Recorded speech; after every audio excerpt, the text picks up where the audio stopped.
कृष्ण भगवान की जय हो, श्रीमन नारायण भगवान की जय हो। जब से सृष्टि चली है, पुत्र के लिए अनेकों प्रकार के प्रयत्न किए जाते हैं, क्योंकि एक पुत्र अपने माता पिता के लिए, बहन के लिए, भाई के लिए, परिवार के लिए बहुत ही श्रेष्ठ माना जाता है। पुरुष प्रधान सृष्टि है। महाराज युधिष्ठिर ने पूछा, हे भगवान, आपने सफला एकादशी का महात्म्य बतलाकर बड़ी कृपा की। अब कृपा करके यह बतलाइए कि पौष शुक्ल एकादशी का क्या नाम है, उसकी विधि क्या है, उसमें कौन से देवता का पूजन किया जाता है। भगत वतस्थल भगवान श्री कृष्ण बोले, हे राजन, इस एकादशी का नाम उत्तरदा एकादशी है।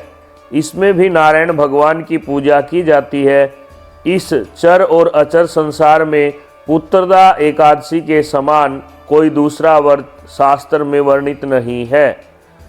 इसके पुण्य से मनुष्य तपस्वी, विद्वान, लक्ष्मीवान होता है। इसकी मैं एक कथा कहता हूँ, सो तुम ध्यान पूर्वक सुनो।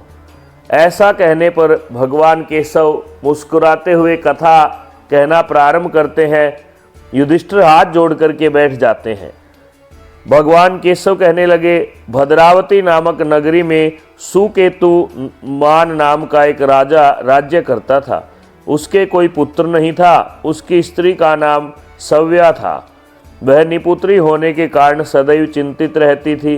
राजा के पितर भी रो रो कर पिंड लिया करते थे और सोचा करते थे कि इसके बाद कौन हमको पिंड देगा। राजा के भाई, बांधव, धन, हाथी, घोड़े, राज्य, मंत्री, इन सब में से किसी से भी संतोष नहीं होता था। वह सदैव यही विचार करता था कि मेरे मरने के बाद मुझको कौन पिंडदान करेगा। बिना पुत्र के पितरों और देवताओं का ऋण कैसे चुका सकूंगा। जिस घर में पुत्र न हो उस घर में सदैव अंधेरा रहता है। इसलिए पुत्र उत्पत्ति के लिए प्रयत्न करना चाहिए। जिस मनुष्य ने पुत्र का मुख देखा है वह धन्य है। उसको इस लोक में यश और परलोक में शांति मिलती है, अर्थात उनके दोनों लोक सुधर जाते हैं।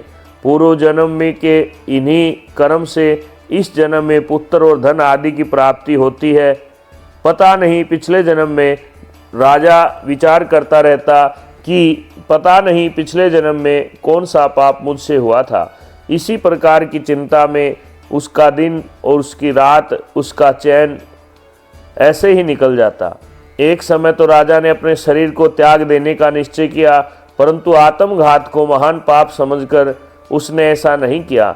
एक दिन राजा ने विचार किया कि वन में जाकर के वृक्षों को देखते हैं, किसी ऋषि मुनि के दर्शन करते हैं। अपने घोड़े पर चढ़कर वन की तरफ चल पड़ता है। उसने देखा कि वन में मृग, व्याघ्र, सूअर, सिंह, बंदर, सर्प आदि सब भ्रमण कर रहे हैं। हाथी अपने बच्चों और हथिनियों के बीच घूम रहा है।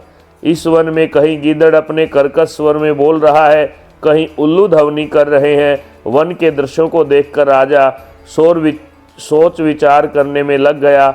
इसी प्रकार आधा दिन बीत गया। वह सोचने लगा, मैंने कई यज्ञ किए, ब्राह्मणों को स्वादिष्ट भोजन करवाया, फिर भी मुझको पुत्र प्राप्त क्यों नहीं हुआ। ऐसा दुख मुझे क्यों प्राप्त हुआ।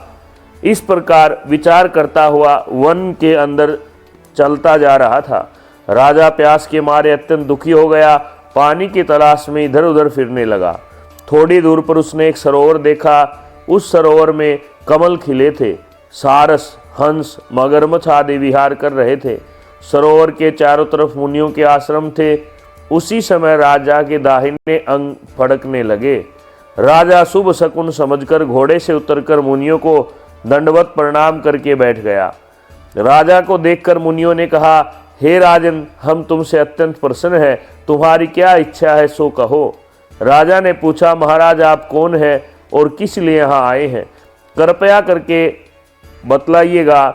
मुनि कहने लगे, हे राजन, आज संतान देने वाली पुत्रदा एकादशी है। हम लोग विश्व देव हैं और इस सरोवर में स्नान करने के लिए आए हैं। यह सुनकर राजा कहने लगा, हे प्रभु, हे मुनिवर, मेरे कोई संतान नहीं है। यदि आप मुझ पर प्रसन्न हैं तो एक पुत्र का वरदान दीजिए। मुनि बोले, हे राजन, आज पुत्रदा एकादशी है, आप अवश्य ही इसका व्रत करें। भगवान की कृपा से अवश्य ही आपके घर में पुत्र होगा। मुनि के वचनों को सुनकर राजा ने उसी दिन एकादशी का व्रत किया और द्वादशी को उसका पारण किया। इसके पश्चात मुनियों को प्रणाम करके महल में वापस आ गया। कुछ समय बीतने के बाद रानी ने गर्भ धारण किया। 9 महीने के बाद एक पुत्र हुआ। वह राजकुमार अत्यंत सूरवीर, यशस्वी और प्रजापालक हुआ। श्री कृष्ण बोले, हे राजन, पुत्र की प्राप्ति के लिए पुत्रदा एकादशी का व्रत करना चाहिए।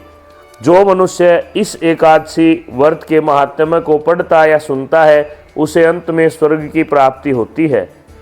फिर युधिष्ठिर कहने लगे, हे भगवान, इस व्रत का विधान क्या है? भगवान कहने लगे, हे युधिष्ठिर, प्रातःकाल स्नान आदि से निवृत्त होकर के पति पत्नी दोनों को यह व्रत रखना चाहिए। भगवान नारायण की पूजा करनी चाहिए, मिश्री मलाई का भोग लगाना चाहिए और कम से कम 11 गौओं के भोजन की व्यवस्था करके गौशाला में दान करना चाहिए और सत्यनारायण भगवान या राधा कृष्ण भगवान के मंदिर में जाकर आशीर्वाद लेना चाहिए, आरती में शामिल होना चाहिए। पूरे दिन प्रभु के बीज मंत्र का गुणगान करें। संतान की इच्छा रखने वाले को ओम क्लीं कृष्णाय नमः मंत्र का जप करना चाहिए। अगले दिन द्वादशी के दिन प्रातःकाल चावल बना करके तुलसी पत्र के द्वारा भगवान को भोग अर्पित करने के बाद किसी ब्राह्मण, साधु, गौशाला या किसी भी जरूरतमंद को दें और उसके बाद स्वयं भोजन ग्रहण करें। इस प्रकार विधि पूर्वक यह व्रत करें तो निश्चय ही उसके घर में सुंदर पुत्र की प्राप्ति होती है, सुंदर संतान की प्राप्ति होती है। यह शास्त्रों में वर्णित है। इसी प्रकार एकादशी व्रत की कथा समाप्त होती है। बोलो केशव जी महाराज की जय हो, विष्णु नारायण भगवान की जय हो।